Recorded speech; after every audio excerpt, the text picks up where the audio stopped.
జీవము గల దేవుని మాటలు పరిచర్యను ప్రోత్సహించండి.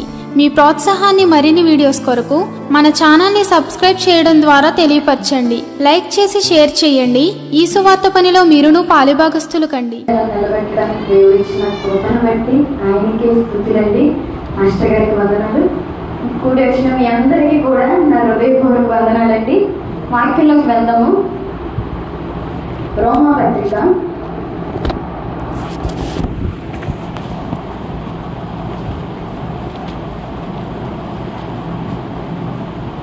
రోమా పత్రిక 8వ అధ్యాయము 9వ వచనం.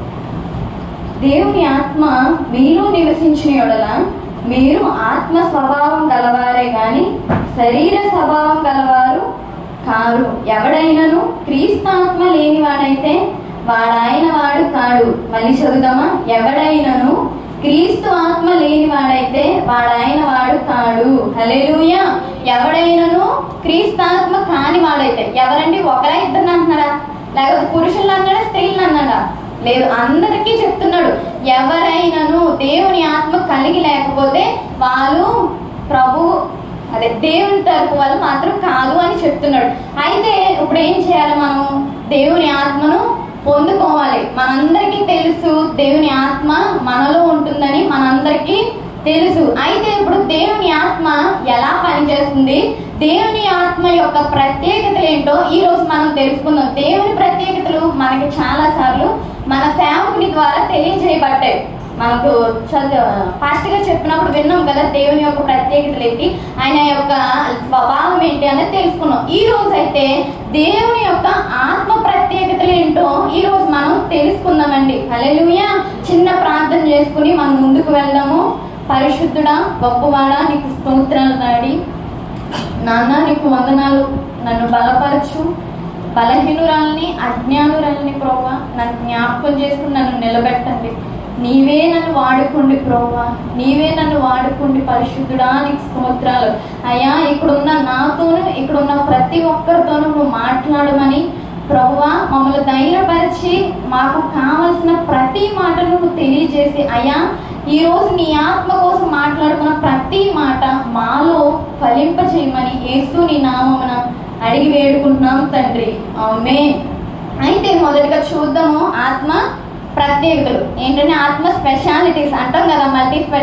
మల్టీ స్పెషాలిటీస్ అయితేనే ఆ డాక్టర్ దగ్గరికి వెళ్తాం. ఉత్తి డాక్టర్ల దగ్గరికి అయితే మనం వెళ్ళాం కదా, డిగ్రీలు చూసుకుని వెళ్తాం. అలాగే ఇప్పుడు మన దేవుని యొక్క స్పెషాలిటీ, ఆయన ఆత్మ యొక్క స్పెషాలిటీస్ ఏంటో మనం చూద్దాము. యోహాను సువార్త 16వ అధ్యాయము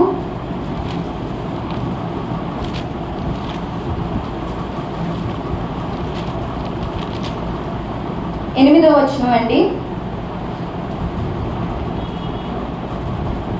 ఆయన వచ్చి పాపమును గూర్చియు నీతిని గూర్చియు తీర్పును గూర్చియు లోకమును ఒప్పింపచేయును. ఏం చేస్తాడంట? పరిశుద్ధాత్ముడు వచ్చి పాపమును గూర్చి ఒప్పింపచేస్తాడంట. ఎవరిని? లోకంలో ఉన్న ప్రతి ఒక్కరిని పాపం విషయంలో ఒప్పింపజేస్తాడు. ఎలా అంటే ఇప్పుడు దేవుని నమ్ముకున్న మనము దేవుని నమ్ముకోని స్థితిలో ఉన్నప్పుడు ఆ దేవుని నమ్ముకున్న కొత్తలు ఏం చేసేవాళ్ళం? దేవా, నేను ఈ పాపం చేశాను, ఈ పాపం నుంచి నేను వచ్చాను అని ప్రభు దగ్గర ఒప్పుకున్నామా లేదా? మరలా పడిపోయిన పాపాలని ప్రభు దగ్గర ఎన్నోసార్లు ఒప్పుకున్నాం. అది నీ వలన ఒప్పుకోలేదు. నీలో ఉన్న ఆత్మ ఏం చేసిందో తెలుసా? నీలో ఉన్న పాపాన్ని ఒప్పింపజేసింది. హల్లెలూయా. ఎందుకో తెలుసా? ఆయన పాపాన్ని సహించలేడండి. అది నీలో ఉంటే ఆయన అస్సలు సహించలేడు. ఎందుకో చెప్పాలంటే ఆయన నీలో ఉంటున్నాడు కాబట్టి ఆయన నీలో ఆ పాపం ఉండడానికి ఇష్టపడట్లేదండి. అందుకే మనం ఎక్కడ మోకరించినా లేకపోతే నువ్వు ఎక్కడైనా ప్రార్థించాల్సిన అవసరం వచ్చినా ఫస్ట్ నీలో ఏదైనా తప్పు దేవుడు చెప్తున్నాడా ముందు దాన్ని ఒప్పేసుకో, తర్వాత నీ ప్రార్థన కంటిన్యూ చేయి. హల్లెలూయా. నాకు తెలిసిన ఒక సేవకుడు నాతో అన్న మాట ఏంటంటే, మనము సేవకులము కదా, సేవకులు ఏం చేయాలంటే ప్రతి సంఘాల దగ్గర కానీ విశ్వాసుల దగ్గర కానీ అస్తమాను ప్రభువా నేను ఎక్కడ పడిపోయాను, నన్ను కడుగు, నన్ను పవిత్రపరచు, నన్ను శుద్ధి చేయని అనకూడదు. అనడం వల్ల ఏమవుతుందంటే మనము వాళ్ళకి ఏమి నేర్పిస్తాం, మన మాదిరిగా ఉన్నట్టు అనిపించాం కదా. అస్తమాను వాళ్ళ దగ్గర ఒప్పుకోకూడదని ఒక సేవకుడు నా దగ్గర అంటే విన్నాను. ఎలా కూడా అనుకుంటారా. కానీ దేవుడు ఏం చెప్తున్నాడో తెలుసా, నీలో పాపం ఉండగా నువ్వు ప్రార్థిస్తే నేను అలా లక్ష్య పెట్టను అంటున్నాడు. హల్లెలూయా. ఎప్పుడైనా ఇక్కడ ఎవరు నిలబడినా కూడా ఫస్ట్ వారు పాపాలు ఒప్పుకుంటారు. ఎందుకో తెలుసా, ఎక్కడైనా లోపం ఉంటే దేవుడు నా ప్రార్థన కానీ నా యొక్క విజ్ఞాపన కానీ ఆలకించడేమో అన్న ఆలోచనతో ఫస్ట్ వారి యొక్క పాపములు ఒప్పుకుంటారు. నువ్వు ఎక్కడ ఉన్నా సరే, ఎవరి దగ్గరైనా ప్రార్థించాల్సి వచ్చిందా, లేకపోతే గృహాల దగ్గర ఎక్కడైనా ప్రార్థించాల్సి వచ్చిందా, ఎక్కడున్నా సరే ఫస్ట్ నీలో ఏమైనా దేవుడు తప్పు తెలియజేస్తున్నాడా, ఇంకో ఇక్కడ తప్పుగా మాట్లాడావు, లేకపోతే అక్కడ తప్పుగా చూసావు, ఇలాంటి ఏమైనా గుర్తు చేస్తున్నాడా, ఫస్ట్ అవి ఒప్పుకో, తర్వాత నువ్వు కంటిన్యూ చేయాలి. హల్లెలూయా. ఫస్ట్ ఆయన ఏం చేస్తాడండి, ఆయన యొక్క ప్రత్యేకత ఏంటి చెప్పాలి అందరూ, పాపమును ఒప్పింపజేస్తాడు. హల్లెలూయా. రెండో విషయానికి వెళ్దాము. అదే 16వ అధ్యాయము 13వ వచనం. అయితే ఆయన అనగా సత్య స్వరూపి అయిన ఆత్మ వచ్చినప్పుడు మేము సర్వసత్యములోకి నడిపించును. ఆయన తానంతట తానే ఏమీ బోధింపక వేటిని వినునో వాటిని బోధించి సంభవపు సంగతులను మీకు తెలియజేయును. ఏం తెలియజేస్తాడంట, సంభవ సంగతులను మనకి తెలియజేస్తాడంట. ఎవరు, దేవుని ఆత్మ మనకి సంభవోయే సంగతులు తెలియజేస్తుందంట. అంటే నీకు తెలియని విషయాలు, నీకు ఫ్యూచర్ ఏం జరుగుతుందో అంటే భవిష్యత్తు ఏం జరుగుతుందో నీకు ఇప్పుడే తెలియజేసి నిన్ను నడిపించే దేవుడు. హల్లెలూయా. ఆయన ఆత్మ మనల్ని అలా నడిపిస్తుందంట. మనకి దర్శనాలు వచ్చాయని చెప్తాము, చాలా మంది ప్రవచనాలు చెప్తారు. దానికి అర్థం ఏంటి, మనకి ఫ్యూచర్ ఏంటి, దాని నెక్స్ట్ స్టెప్ ఏం జరుగుతుందో మనకి చెప్తారు. శోధనగా ఉందని దర్శనం వచ్చిందంటారు. అంటే ఏంటి, మనకి తర్వాత ఏం జరుగుతుందో అది నువ్వు ఆ శోధనలో పడిపోకుండా ముందుగానే నువ్వు స్థిరపరచుకొని ప్రభు నీకు హెచ్చరిస్తుంది. అంటే ఏంటి, భవిష్యత్తు కోసం దేవుడు మనకు తెలియజేస్తున్నాడు. హల్లెలూయా. ఇలా అనేక విషయాల్లో దేవుడు మనకి ప్రతి దాన్ని తెలియజేస్తాడు. నీ జీవితంలో దేవుని చిత్తం కోసమా ఆయన చెప్తాడు. ఎందుకు, ఆయన భవిష్యత్తును తెలియజేసే దేవుడు. హల్లెలూయా. జరగబోయే సంగతులను ఆయన తెలియజేస్తాడు. హల్లెలూయా.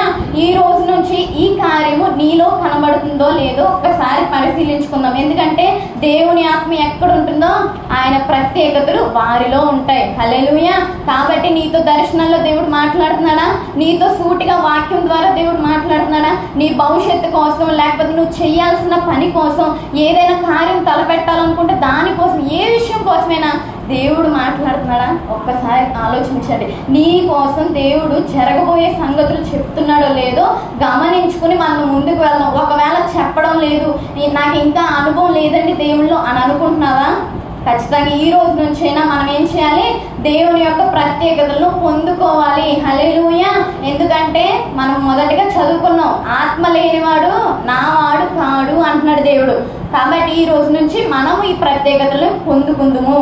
అందరం కూడా దర్శనాలు పొందుకోవాలని ప్రార్థిద్దాం. దర్శనాల్లో రావాలి, దేవుడు నా కోసం చెప్పాలి, ఏదైనా తలపెట్టేటప్పుడు దేవా ఇది నేను చేయనా వద్దా అని ఆయన చెప్పబోయే సంగతిని ఏంటో తెలియజేసుకుందాం. ఆయన మనకి తెలియజేయను. హల్లెలూయా.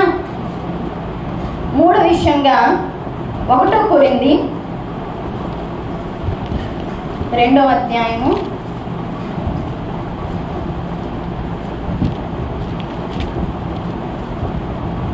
7వ వచనం నుంచి నేను చదువుతానండి.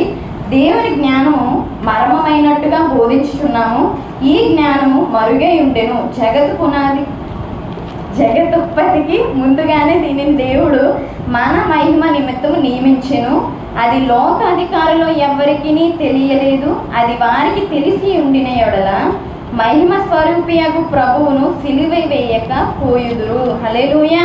ఇక్కడ ఏం చెప్తున్నాడంటే, పాత నిబంధన గ్రంథంలో ఎవరైతే భక్తులు ఉన్నారో చాలా మంది అక్కడ యూదులు, శాస్త్రులు వీళ్ళందరూ ఉన్నారు కదా, వాళ్ళకి పాత నిబంధన గ్రంథంలో ఏదైతే వాక్యం చెప్పబడిందో వారికి అర్థం కాలేదు. అర్థం కాక ఏం చేశారో తెలుసా, వారి మధ్యకు వచ్చిన రక్షకుడిని సిలువ వేశారు.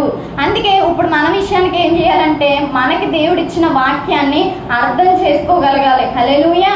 ఎందుకంటే మన దేవుడు ఏం చేస్తాడో తెలుసా, పాత నిబంధనలో ఎక్కడో లేడండి దేవుడు, ఎక్కడో పైనుండి మనల్ని ఇక్కడ డీల్ చేసే దేవుడు కాదు. ఇప్పుడు ఏంటండి, మనలో ఉండి మనతోనే ఉండి మనకి చేయాల్సిన ప్రతి కార్యాన్ని మనతోనే జరిగించే దేవుడు. హల్లెలూయా.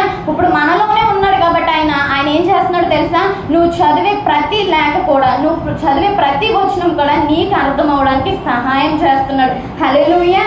మనకి ఆత్మ ఏం చేస్తుందండి? వాక్యం చదివేటప్పుడు లేకపోతే వాక్యం వినేటప్పుడు అది నీకు అర్థం కావట్లేదంటే ఇంకా నీలో ఆత్మ పని చేయట్లేదని అర్థం. ఈ రోజు నుంచి మనం ఏం చేయాలి? వాక్యం అర్థం కాకపోతే ప్రభువా నాకు ఇంకా ఆత్మ బలం సరిపోలేదు, నేను ఇంకా ఆత్మను సరిగ్గా పొందుకోలేకపోయాను, ఈ రోజు నుంచి నాకు వాక్యం సరిగ్గా అర్థం కావాలి. నేను బైబిల్ తీసి ఏదైనా వచనం చదివానంటే అది నాకు సూటిగా అర్థం కావాలి, అది ఇంకా అర్థం కావట్లేదా మీకు? అయితే ఇంకా ప్రభు ఆత్మ మనలో సరిగా పని చేయట్లేదని లెక్క. అయితే ఈ రోజు నుంచి మనం అందరం ఏం చేద్దామండి? ఏం చేయాలి? దేవుని వాక్యము అర్థమయ్యే విధంగా చదవాలి. ఒకవేళ అర్థం కాకపోతే అక్కడే బైబిల్ పెట్టేసి ప్రభువా నీ ఆత్మ సహాయం నాకు అనుగ్రహించు, నేను చదివే నాకు అర్థం కావాలని ప్రభుని వేడుకోవాలి. హల్లెలూయా. ఎందుకు? ఆయన ప్రత్యేకత ఏంటండి? వాక్యాన్ని అర్థమయ్యేలా సహాయం చేస్తాడు. హల్లెలూయా. ఎందుకంటే వాక్యంలో ఉన్నవాడే ఆత్మ, ఆత్మయే క్రీస్తు. హల్లెలూయా. అర్థమవుతుంది కదా అందరికీ? మనం అందరం ఇది చేయాలి ఖచ్చితంగా, ఎందుకంటే వాక్యంలో ఉన్నవే ప్రభు మనకి బోధించున్నాడు. హల్లెలూయా. అయితే మరొక విషయానికి వెళ్ళిపోదాం. యోహాను సువార్త 14వ అధ్యాయము 26వ వచనం. ఆదరణకర్త అనగా తండ్రి నా నామమున పంపబోవు పరిశుద్ధాత్మ సమస్తమును మీకు బోధించి నేను మీతో చెప్పిన సంగతులన్నిటినీ మీకు జ్ఞాపకము చేయును. హల్లెలూయా. పరిశుద్ధాత్ముడు ఏం చేస్తాడంటండి? జ్ఞాపకం చేస్తాడంటే ఇవేటిని? యేసుక్రీస్తు ఇక్కడ ఈ లోకంలో ఏవైతే చెప్పాడో, బైబిల్లో ఏవైతే వాక్యాలు మన కోసం రాయబడ్డాయో మనకి అవసరమైన సమయంలో వాటిని మనకి జ్ఞాపకం చేస్తాడంట. ఎగ్జాంపుల్గా ఇప్పుడు కోప పడిపోయే సందర్భం మనకు వచ్చిందండి. కోప పడిపోదాం అన్న సమయానికి వాక్యం గుర్తొస్తుంది. ఏమని? త్వరగా కోప పడకూడదు అని వాక్యం గుర్తొస్తుంది. వస్తుందా లేదా మీకు? గుర్తు రావట్లేదంటే ఇంకా మనలో దేవుని ఆత్మ లేదని మనం అనుకోవాలి. అయితే ఇలా చాలా సందర్భాల్లో మనం ఏదైనా పాపంలో పడిపోవాలా లేకపోతే మీడియాలో పడిపోవడమా, వెంటనే ప్రభు వాక్యం ఏదో ఒక విషయంలో మనతో మాట్లాడుతుంది. ఏదో వాక్యము మనతో సూటిగా మాట్లాడు. ఎందుకో తెలుసా? అది నువ్వు జ్ఞాపకం చేసుకోవడం వల్ల, నీ మెమరీ లాస్ బాగా పనిచేయడం వల్ల కాదండి. దేవుని ఆత్మ నీలో ఉండి జ్ఞాపకం చేస్తుంది. హల్లెలూయా. నీకు ఏ విషయంలో, ఏ సందర్భంలో ఏ వాక్యం కావాలో, నువ్వు ఎక్కడైనా పడిపోతే, ఎక్కడైనా నిన్ను బలపరచడానికి, ఎక్కడైనా నువ్వు మాట్లాడేటప్పుడు ఎక్కడైనా అది నీకు మాట్లాడుతుంది. ఏ సందర్భంలో, ఒక ఉద్యోగంలో ఒక యజమానుడితో మాట్లాడాలన్నా, లేకపోతే ఒక పని విషయంలో సరైన విధంగా పని చేయాలన్నా, అన్ని విషయాల్లో కూడా మనతో దేవుని వాక్యం మాట్లాడుతుంది. నువ్వు తప్పుగా నడుచుకున్నావంటే వెంటనే ఆయన వాక్యం ఏం చెప్తుంది? అన్యాయంగా నడుచుకోకూడదు, లంచాలు తీసుకోకూడదు. ఇలా అన్ని విషయాల్లో కూడా దేవుని వాక్యం మనకి గుర్తు చేస్తుందండి. ఆయన ఏం చేస్తాడు? ఆయన ప్రత్యేకత ఏంటి చెప్పాలందరూ? పరిశుద్ధాత్ముడు దేవుని వాక్యాన్ని జ్ఞప్తికి తీసుకొస్తాడు. హల్లెలూయా. అయితే ఈరోజు నీకు అలాగ గుర్తు వస్తుందా? దేవుని వాక్యము నీలో, నువ్వు ఎక్కడైనా పడిపోయేటప్పుడు, ఏదైనా పని చేసేటప్పుడు నీకు కావాల్సిన టైంలో దేవుని వాక్యం నీకు వస్తుందా? ఆయన నీలో నెమరు వేస్తున్నాడా? ఒకసారి జ్ఞాపకం చేసుకుందాం. ఎందుకంటే ఆయన నెమరు వేస్తూ ఉన్నాడంటే ఇంకా ఆయన అదుపులోనే ఉన్నామని అర్థం. లేదు నేను పడిపోయినా, నేను ఎలా ఉన్నా కూడా నాకు ఏమీ తెలియడం లేదు అనుకుంటే ఆయన చేతిలో నువ్వు లేనట్టు. హల్లెలూయా. కాబట్టి ఈ రోజు నుంచి నీవు నెమరు వేసుకుంటూ ఉన్నావా లేదా అనేది మనం పరిశీలించుకుందాం. ఎందుకంటే ఆయన యొక్క లక్షణం, ఆయన యొక్క ప్రత్యేకత ఏంటంటే ఆయన వాక్యాన్ని నెమరు వేస్తాడు మనలో. హల్లెలూయా. మరొక విషయానికి వెళ్ళిపోదామండి. రోమ పత్రిక 8వ అధ్యాయము 26వ వచనం. అటువలనే ఆత్మయు మన బలహీనతను చూచి సహాయం చేయుచున్నాడు.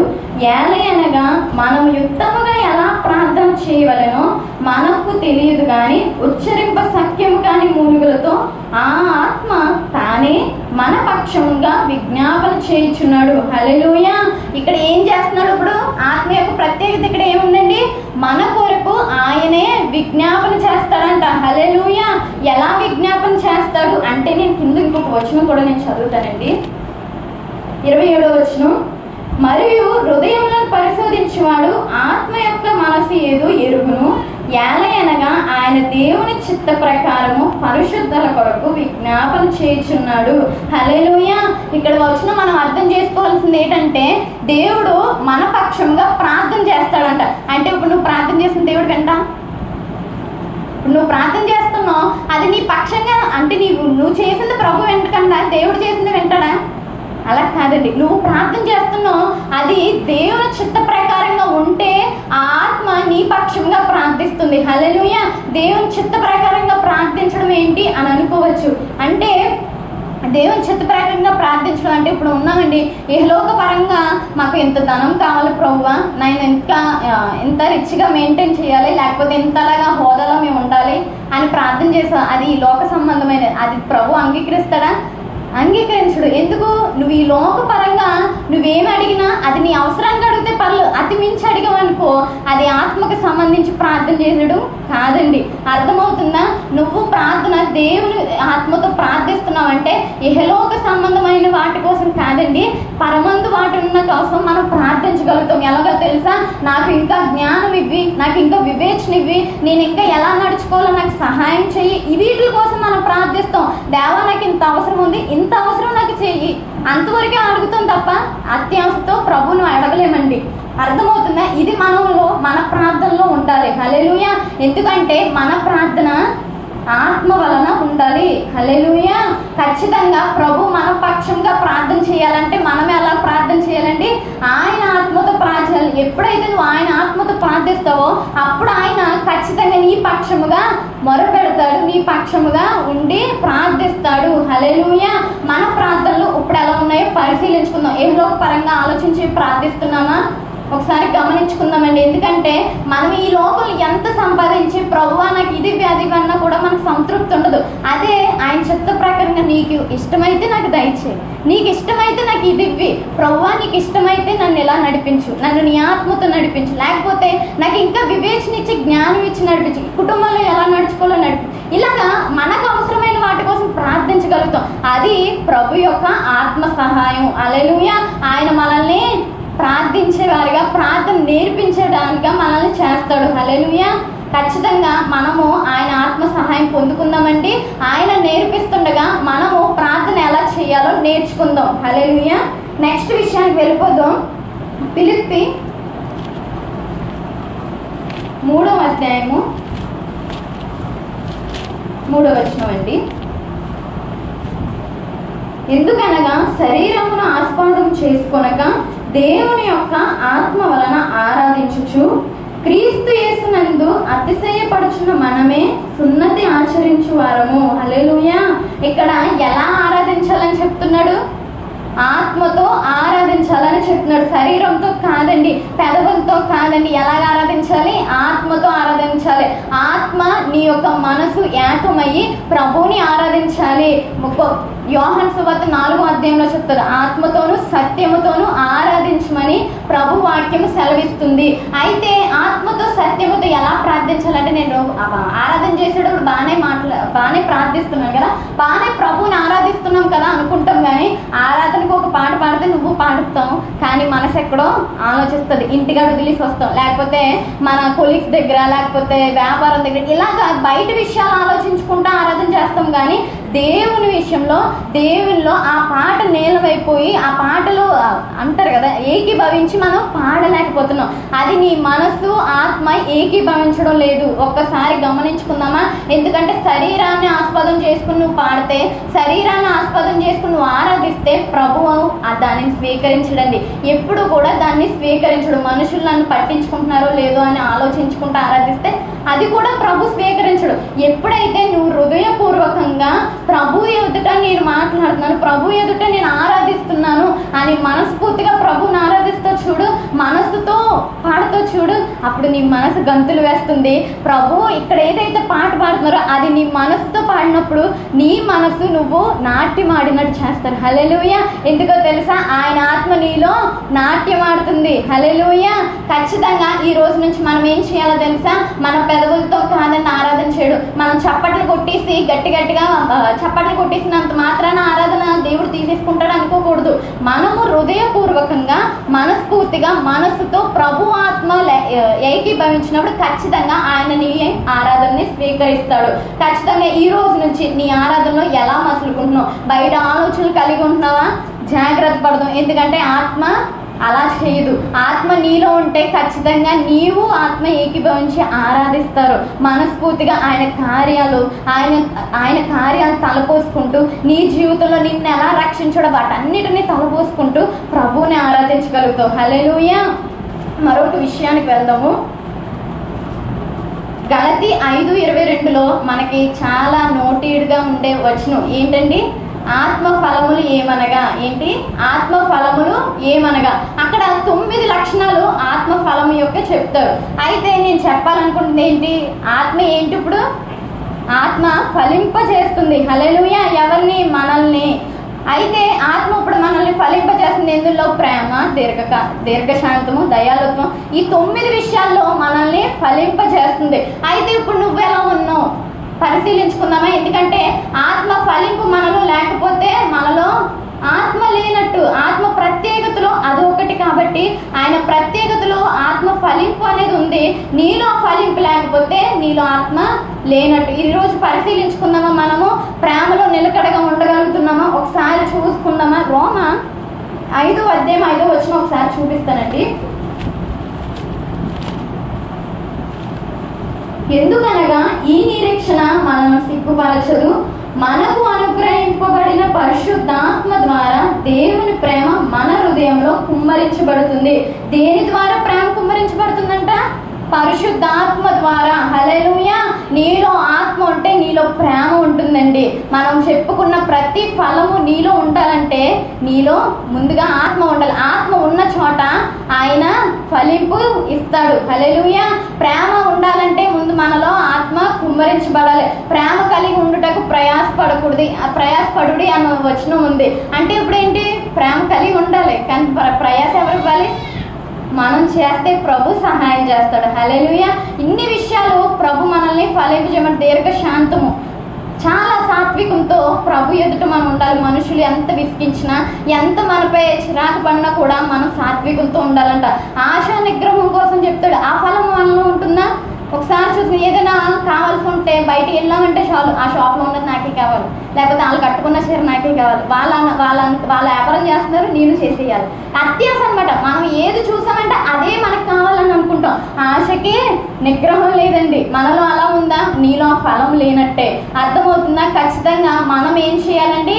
ఫలింపాలి. ఎందుకంటే ఆత్మ ఉన్న చోట ఫలింపు కనబడుతుంది.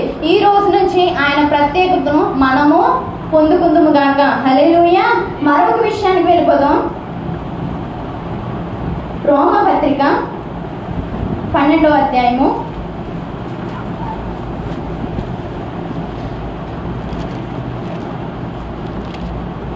7వ వచనం. మనకు అనుగ్రహింపబడిన కృప చొప్పున వేరు వేరు కృపావరములు కలిగిన వారమై ఉన్నాము గనుక ప్రవచనం అయితే విశ్వాస పరిమాణం చొప్పున ప్రవచింతుము, పరిచర్య అయితే పరిచర్యలోను, బోధించువాడైతే బోధించుటలోను, హెచ్చరించువాడైతే హెచ్చరించుటలోను పని కలిగి ఉంటుము. మరొక రిఫరెన్స్ నేను చెప్తానండి. 1 కొరింథీ 12వ అధ్యాయము 7 నుంచి చదువుతాను. అయినను అందరి ప్రయోజనం కొరకు ప్రతి వానికి ఆత్మ ప్రత్యక్షత అనుగ్రహింపబడుచున్నది. ఎలయనగా ఒకనికి ఆత్మ మూలంగా బుద్ధి వాక్యమును, మరొకరికి ఆ ఆత్మ అనుసరించిన జ్ఞానవాక్యమును, మరొకరికి ఆ ఆత్మ వలనే విశ్వాసమును, మరొకరికి ఆ యొక్క ఆత్మ వలనే స్వస్థపరచు వరమును, మరొకరికి అద్భుత కార్యమును చేయు శక్తిని, మరొకరికి ప్రవచన వరమును, మరొకరికి ఆత్మల వివేచనయు, మరొకరికి నానావిధ భాషలను, మరొకరికి భాషల అర్థము చెప్పు శక్తియు అనుగ్రహింపబడి ఉన్నది. హల్లెలూయా. ఆత్మ ఇక్కడ మనల్ని ఏం చేస్తుందండి? వరములతో నింపుతుంది. హల్లెలూయా. 1 వరమా 2 వరాల? 1 వరమే సంఘం అంతా సరిపెట్టేసుకోండి అని చెప్తున్నాడా దేవుడు? లేదు. ఇన్ని వరాలు చాలా, ఒక 10 ఉంటుండొచ్చు, లెక్క పెట్టలేదు. అయితే ఇన్ని వరాలతో కూడా మనల్ని నింపాలనుకుంటున్నాడు. నీకు ఒక వరమే ఇస్తాను, దాంతో నువ్వు సరిపెట్టేసుకుని నీకు పక్క వాళ్ళకి ఇంకో వరం ఇస్తాను అని అంటున్నాడా? లేదు. ప్రతి ఒక్కరికి ఒక్కొక్క వరమైనా ఇస్తాడు, లేకపోతే 4 ఇస్తాడు. ఆయన చిత్తము నీలో ఎలా ఉందో దాని ప్రకారం నీ విశ్వాసానికి తగిన విధముగా ప్రతి ఒక్క వరముతో నిన్ను నింపుతాడు. ఆ వరములో మనం చదువుకున్నట్టుగా వివేచన వరం ఇస్తాడంట. హల్లెలూయా. వివేచన అంటే ఎలాంటి బోధలైనా వివేచించగలగాలి. ఏ మనిషి ఎలాంటి వాడో, లేకపోతే ఏ వాక్యం ఎలాంటిదో, ఆ అటుపక్క బోధించే వ్యక్తి ఎలాంటి బేస్మెంట్ కలిగి ఉన్నాడో ప్రతి దాన్ని వివేచించగలుగుతుంది. హల్లెలూయా. ఆత్మ ప్రవచించగలుగుతుందంట. నీలో ప్రవచించే వరము రావాలని కోరుకోవాలి. ఎందుకంటే ప్రవచన వాక్యం ఏం చేస్తుందో తెలుసా? మనల్ని ఫ్యూచర్ ఏంటో తెలియజేస్తుంది. మనము పాపంలో పడిపోకుండా, మన భవిష్యత్తు పాపంకి లేకపోతే శోధనలోను చిక్కుపోకుండా అది మనకి సహాయం చేస్తుంది. ఇంకా స్వస్థత వరముతో నింపుతాడంటే ఎలాంటిదండి? మనకి ఎలాంటి అనారోగ్యం వచ్చినా, లేకపోతే మన ఇతరులకు ఎలాంటి అనారోగ్యం వచ్చినా నీకు ఇచ్చిన వరముతో స్వస్థత కలిగిస్తాడంట. హల్లెలూయా.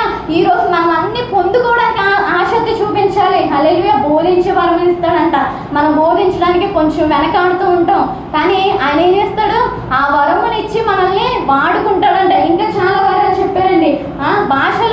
భాషలకు అర్థం చెప్పు వరం ఇస్తాడంటే, భాషలు మాట్లాడే వరం ఇస్తాడు. సంఘంలో భాషలు మాట్లాడుకోవచ్చు, వ్యక్తిగతంగా ప్రభుకి ప్రార్థన చేసినప్పుడు భాషలు మాట్లాడచ్చు, లేకపోతే భాషలకు అర్థము చెప్పే వరం. ఎవరైనా భాషలు మాట్లాడుతుంటే దానికి అర్థము చెప్పే వరం నీకు ఇస్తాడంట. హల్లెలూయా.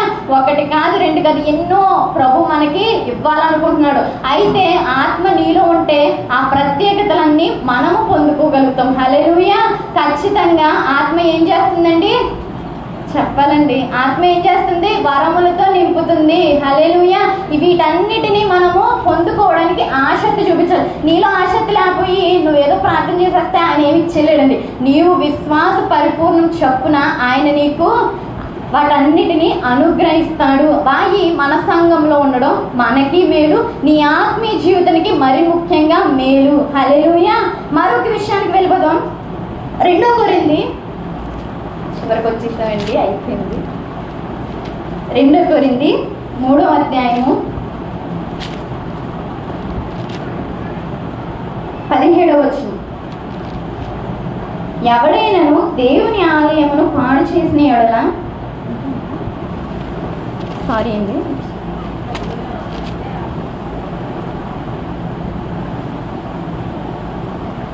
ప్రభువే ఆత్మ, ప్రభు యొక్క ఆత్మ ఎక్కడ ఉండునో అక్కడ స్వాతంత్రము ఉండును. మనమందరమును ముసుగు లేని ముఖముతో ప్రభు యొక్క మహిమను అద్దము వలె ప్రతిఫలింపచేయుచు మహిమ నుండి అధిక మహిమను పొందుచు ప్రభువుకు ఆత్మ చేత ఆ పోలికగానే మార్చబడుచున్నాము. హల్లెలూయా. ప్రభువే ఆత్మ, ఆత్మే ప్రభు. అయితే ఈ ఆత్మ ఏం చేస్తుందో తెలుసా? మనల్ని క్రీస్తు పోలికలోకి నడిపిస్తుంది. హల్లెలూయా. మనల్ని క్రీస్తు పోలికలోకి మారుస్తుందంట. అయితే మనం ఇప్పుడు ఎలా ఉన్నాము? క్రీస్తు పోలికలో ఉన్నామా? ఒక్కసారి ఆలోచించుకుందాం. ఎందుకంటే మనం బయటికి వెళ్ళామంటే లోకస్తులు ఎలా నడుచుకుంటున్నారో అలాగే నడుచుకుంటాం తప్ప క్రీస్తు మనలో ఎక్కడ కనిపించడండి. మనం వెతుకుదామన్నా కూడా అది ఎక్కడో ఉంటుంటుంది, మనకి కనిపించదు. ఎందుకు? లోకం ఎలా నడుచుకుంటుందో, మన ఇతరులు మన చుట్టూ ఉన్న వారు ఎలా నడుచుకున్నారో వారికిలాగే స్వార్థంగా నడిచేసుకుంటాం, వారికిలాగే అసూయ కనపరిచేస్తాం, వారికిలాగే ప్రతీకారం చూపించడం అన్నీ ఉంటాయి. వారికిలాగే నడుచుకుంటాం. కానీ క్రీస్తు ఎక్కడ? మన పోలికలో కనబడ్డు. అయితే ఇప్పుడు మనల్ని క్రీస్తు పోలికలోకి మార్చడానికి ఏది హెల్ప్ చేస్తుందండి? చెప్పాలి. దేవుని ఆత్మ మనకి సహాయం చేస్తుంది. ఎందుకు? మనల్ని క్రీస్తు పోలికలోకి పరిపూర్ణంగా మార్చడానికి సహాయం చేస్తుంది. ఈ రోజు నుంచి నీవు క్రీస్తు పోలికలోకి మార్చబడాలి. ఇప్పుడు దాకా ఏదో నడిచేసుకున్నావు అయిపోయింది అనుకోవచ్చు, కానీ ఈసారి నుంచి ఏం చేయాలి తెలుసా? ఒకవేళ ఎక్కడైనా పడిపోయే స్థితి వచ్చినా, లేకపోతే లోకంలో కలిసిపోతున్న స్థితి నీకేమైనా కనబడుతున్నా, వెంటనే ప్రభువా నాకు నీ ఆత్మ సహాయంతో నీ పోలికలో మార్చబడే కృప అనుగ్రహించని ప్రార్థించగలగాలి. హల్లెలూయా. ఎందుకంటే ఆయన ఏం చేస్తాడు? ఆత్మ యొక్క ప్రత్యేకత క్రీస్తు పోలికలోకి మార్చబడ్డం. ఆయన ఈ లోకంలో ఎలా అయితే నీకు ఎలాంటి సమస్యలు ఎదురవుతున్నాయో, నీవెలాంటి మనుషులు ఎదుట నువ్వు నిలబడ్డావో అలాగే ప్రభు కూడా ఈ లోకానికి వచ్చినప్పుడు అలాంటి మనుషులు ఆయన ఎదుర్కొన్నారు, అలాంటి సిచ్యువేషన్, అలాంటి సమస్యలు ఆయన ఎదుర్కొన్నాడు, చాలా ఇబ్బందులు ఆయన ఎదుర్కొన్నాడు. అయినా కూడా ఆయన యొక్క స్వభావాన్ని కోల్పోయాడండి? లేదు, ఆయన స్వభావాన్ని ఎక్కడ కూడా కోల్పోయలేదు. ఎందుకో తెలుసా? ఆయన ఆత్మ ఇప్పుడు మనలో ఉంది కాబట్టి మనము కూడా ఏం చేయాలి తెలుసా? ఈ లోకంలో మనం ఎక్కడ ఏ స్థితిలో నడవాల్సి వచ్చినా, ఎలాంటి పరిస్థితుల్లో, ఎలాంటి కుటుంబం మధ్య, ఎలాంటి వ్యాపారం మధ్య మనం నడవాల్సి వచ్చినా కూడా మనం ఏం చేయాలో తెలుసా? నన్ను ఈ స్థితిలో నిలబెట్టావు, అయితే ఈ స్థితిలో నేను జయం పొందుకోవడానికి, నీ పోలికలు మార్చబడడానికి నీ సహాయము నాకు అనుగ్రహించు అని ప్రభు ఆత్మను వేడుకోవాలి. ఎందుకంటే ప్రభు ఆత్మ నీలో ఉంటే ఏముంటుంది? ప్రత్యేకత ఏముంటుందండి? క్రీస్తు పోలికలకు మార్చబడే ప్రత్యేకత నీలో కనబడుతుంది. హల్లెలూయా! ఇతరులకి అది నీలో కనబడుతుంది. అమ్మో క్రైస్తవులు, అమ్మో క్రైస్తవులు, క్రైస్తవురాలు అని నిన్ను ఇతరులు చూసి బొట్టి తీసేయడం వల్ల, వస్తువులు తీసేయడం వల్ల గుర్తుపట్టకూడదు. పురుషులను అయితే అలా క్రిస్టియన్స్ లేకపోతే ఏంటో కూడా గుర్తుపట్టడానికి అవ్వదనుకో, స్త్రీలు అయితే తెలిసిపోతారు. అయితే దాని ద్వారా తెలియడం కాదండి, నీ ప్రవర్తన ద్వారా తెలియాలి. అమ్మో వీళ్ళ క్రైస్తవులు, వీళ్ళు నిజాయితీగా ఉంటారు అని నీ ప్రవర్తన ద్వారా ఇతరులు అనుకోవాలి. హల్లెలూయా! ఖచ్చితంగా ఈ రోజు నుంచి మనమందరము దేవుని ఆత్మ చేత క్రీస్తు పోలికలోకి మార్చబడాలి. ఆయన అది మనలో జరిగించును. అయితే చివరిగా ఒక విషయం చెప్తానండి. రోమపత్రిక 8వ అధ్యాయము 16వ వచనం.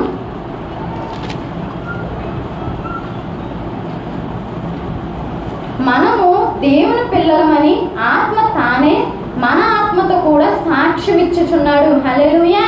మనం ఎవరి పిల్లలమని? దేవుని పిల్లలమని ఆత్మ సాక్ష్యం ఇచ్చుచున్నాడంట. ఎప్పుడో తెలుసా? పైన ఇవన్నీ నీలో కనబడితే చూడు, అప్పుడు ఆత్మ ఏం చెప్తా తెలుసా? ఇతను దేవుని కుమారుడు, ఇతను దేవుని కుమార్తె అని నీ కోసము ఎవరో కాదండి, దేవుడు సాక్ష్యం ఇస్తాడంట. హల్లెలూయా! దేవుని ఆత్మ మన కోసం సాక్ష్యం ఇస్తుంది. ఎప్పుడు? నువ్వు ప్రేమ కలిగి ఉన్నప్పుడు, వరాలతో ఫలాలతో నువ్వు నింపబడినప్పుడు, వాక్యముని అర్థం చేసుకునే జ్ఞానం నీలో ఉన్నప్పుడు, పాపాన్ని ఒప్పింపజేయు ఆత్మ నీలో ఉన్నప్పుడు, అన్ని పైన చెప్పుకున్న ప్రతిదీ నీలో ఉన్నప్పుడు ఖచ్చితంగా ఆయన నీ కోసం సాక్ష్యం ఇస్తాడు. ఎవరి దగ్గర? నిన్ను చూస్తున్న వాళ్ళ దగ్గర, లేకపోతే దేవుని దగ్గర. ముఖ్యంగా నీ కోసం ఇదో నీ బిడ్డ, ఈమె నీ బిడ్డ అని నీ కోసం సాక్ష్యం ఇస్తాడంట. హల్లెలూయా! ఇంత గొప్ప సాక్ష్యం మనం పొందుకోవాలండి. ఎందుకంటే ఆయన ద్వారా సాక్ష్యం పొందుకోవడం అంటే అది గొప్ప విషయం కదండి. నీ చుట్టూ ఉన్న వాళ్ళు నీకు కొంచెం వాళ్ళకి ఏదైనా లంచం ఇచ్చేస్తే నీ కోసం మంచి మాటలు చెప్పేస్తారు. వాళ్ళ కోసం ఏదైనా మంచి పనులు చేసి, ఇదిగో నా కోసం వీళ్ళ దగ్గర మంచిగా చెప్పు. ఎవరైనా లోన్ తీసుకోవడానికి వచ్చారనుకుందాం, చుట్టూ ఉన్న వాళ్ళకి చెప్తారు, ఇప్పుడు సార్లు వస్తారు, మా కోసం మంచిగా చెప్పండి అని చెప్తాం. ఎందుకు? సాక్ష్యం పోతుందేమో, ఏదైనా చెడ్డ మాట వాళ్ళ దగ్గర చెప్పేస్తే ఇచ్చే లోన్ కూడా ఎప్పుడు మానేస్తారేమో అని చెప్తాం కదా. అలాగే దేవుడు ఏం చేస్తా, ఈ యొక్క ఆత్మ ఏం చేస్తుందో తెలుసా? నీ కోసం సాక్ష్యం ఇస్తుందంట. నువ్వు మంచి వ్యక్తివి, నువ్వు మంచి దానివి అని నీ కోసము సాక్ష్యం ఇస్తాడు. నువ్వు క్రీస్తు పోలికలో ఉన్నావు అని నీ కోసము ప్రభు సాక్ష్యం ఇస్తాడంట. హల్లెలూయా! ఈ రోజు మనమందరము కూడా ఏమి నేర్చుకున్నామండి? దేవుని యొక్క ప్రత్యేకతలు ఏంటో నేర్చుకున్నాము. ఆ ప్రత్యేకతలో మనం ఉన్నామో లేదో ఒక్కసారి పరిశీలించుకుందాము. ఎందుకంటే ఆయన పాపాన్ని ఒప్పింపజేస్తాడు. నువ్వు పాపాన్ని ఒప్పుకుంటున్నావా, దాస్తున్నావా? ఒకసారి గమనించుకుందాం. మరొకటి, జరగబోయే విషయాలు ఆయన చెప్తాడంట. నీకు తెలుస్తున్నాయా? ఒకసారి గమనించుకుందాం. నీకు ఆ యొక్క జరగబోయే విషయాలు, అలాంటి జరగబోయే విషయాలు, ఆయన చెప్పాలనుకున్న ప్రతి మాట భవిష్యత్తు కోసం నీకు తెలుస్తుందా? ఒకసారి గమనించుకుని, తెలియకపోతే ఇప్పుడే ప్రభు ఆత్మను పొందుకోవడానికి మనము ఇష్టపడదాం. తర్వాత ఆయన నెమరు వేస్తాడంటే దేనిని? వింటున్న వాక్యాన్ని, చదువుతున్న వాక్యాన్ని ఆయన మనలో అవసరానికి, నీవు ఏ పరిస్థితిలో ఎలా ఉన్నావో నీలో నెమరు వేస్తూ ఉంటాడంట. హల్లెలూయా! ప్రార్థన నేర్పిస్తాడంట. ఆరాధన ఎలా చేయాలో మనతో చేయిస్తాడంట. హల్లెలూయా! ఫలాలతో నింపుతాడు, వరాలతో నింపుతాడు, క్రీస్తు పోలికలోకి మారుస్తాడు. అలాగే మనల్ని మన కోసం ఇతరులకి సాక్ష్యం చెప్తాడు. హల్లెలూయా! అయితే ఈ అన్ని విషయాల్లో మనము కలిగి ఉందాము. ఆయన యొక్క ప్రత్యేకతలు కలిగి ఉండే ఆయన ఆత్మను పరిపూర్ణంగా పొందుకుందాము.